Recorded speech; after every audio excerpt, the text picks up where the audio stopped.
everybody, Deacon Sarah here. And Megan. And we are coming to address another one of our questions in this doubt series. So today we are talking about, why do bad things happen? It's a really tricky question, and so we're talking about that today. You know, I've actually had that question a lot. When I was in high school, I was sick for about 7 months and I couldn't go to school. I was so sick, and I just kept wondering, like, why me? Like, why are these bad things happening to me? Like, and I would also like what did I do? And this is a question that I had a lot during that time.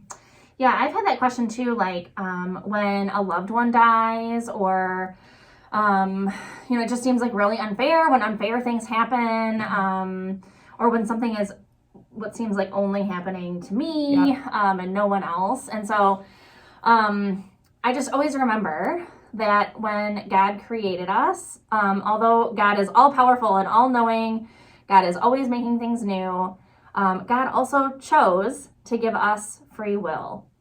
God did not make us be in relationship with God.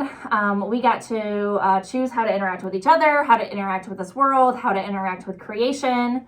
God is constantly calling us into relationship with one another and with God, but that we really get to choose what that looks like, because God wants us to be in relationship with each other and with God and this world.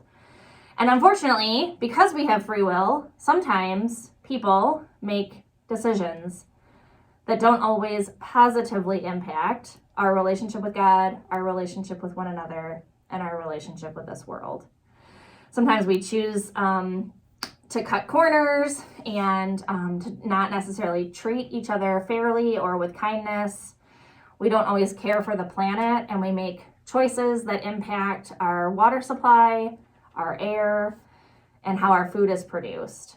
And so, although a really, really, really important mentor in my life got cancer and died, I trust that God continued to make things new in their family and in relationships, and God was there, and the helpers, right? Like in crisis, we always look for places of goodness and know that God is there, but that God didn't cause that cancer, and that sometimes healing ultimately comes through death, which is a really hard thing sometimes.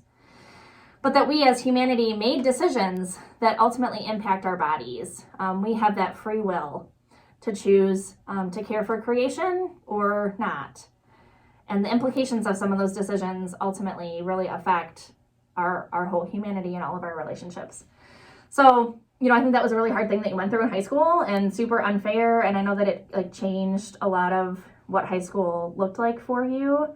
But I also know that there were lots of folks that came alongside you and really tried to help make a really hard time in your life better in some ways. And so I trust that God is doing that for you as well when you have hard situations, that God is showing up through people and through your relationships at church, through people bringing meals and care packages and things like that. That's how we are called to partner alongside really hard situations, and know that through our decisions, we can continue working toward a creation where all people are affirmed and all people are healthy. That's what doing God's work here on earth is really all about, that we would get back to that place where everyone is cared for, including this planet. So we hope that that helps, and as we kind of journey together, we would encourage you to keep asking questions. We hope you have a great week, and we will see you soon.